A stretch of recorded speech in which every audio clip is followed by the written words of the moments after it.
Hello friends, welcome back to new video. D K studio Kannada YouTube ಚಾನಲ್ಗೆ ನಿಮ್ಮೆಲ್ಲರಿಗೂ ಸ್ವಾಗತ. So after long time video ಮಾಡತ್ತನ ಯಾಕಪ್ಪ ಅಂದ್ರೆ second P U C result ಸಂಬಂಧ. ಸೊ ಕಮೆಂಟ್ ಹಾಕತ್ತಿರಿ second P U C result ಯಾವಾಗ ಬರ್ತದೆ, ಪೇಪರ್ ಇವ್ಯಾಲ್ಯೂಯೇಷನ್ ಯಾವಾಗಿಂದ ಸ್ಟಾರ್ಟ್ ಆಗಿದೆ, ಸೊ ಯಾವಾಗ ರಿಸಲ್ಟ್ ಬರ್ತದೆ, ಎಲೆಕ್ಷನ್ ಆಗೋಕ್ಕಿಂತ ಫಸ್ಟ್ ಬರ್ತದೆ, ಎಲೆಕ್ಷನ್ ಆದಮೇಲೆ ಬರ್ತದೆ ಅಂತ ವೀಡಿಯೋದಾಗ ಸಂಪೂರ್ಣವಾಗಿ ಹೇಳ್ತಾನೆ.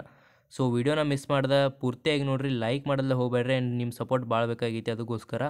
ಸೊ ವೀಡಿಯೋನ ಸ್ಕಿಪ್ ಮಾಡಿದೆ ನೋಡಿರಿ. ಆ್ಯಂಡ್ ವೀಡಿಯೋಕ್ಕೆ ಲೈಕ್ ಮಾಡಿ, ಚಾನಲ್ಗೆ ಹೊಸಬಿದ್ರೆ ಸಬ್ಸ್ಕ್ರೈಬ್ ಮಾಡಿ, ಕರ್ನಾಟಕ ಯೂಟ್ಯೂಬರಿಗೆ ಸಪೋರ್ಟ್ ಮಾಡಿರಿ ಅಂತ ಕೇಳ್ತಾನೆ.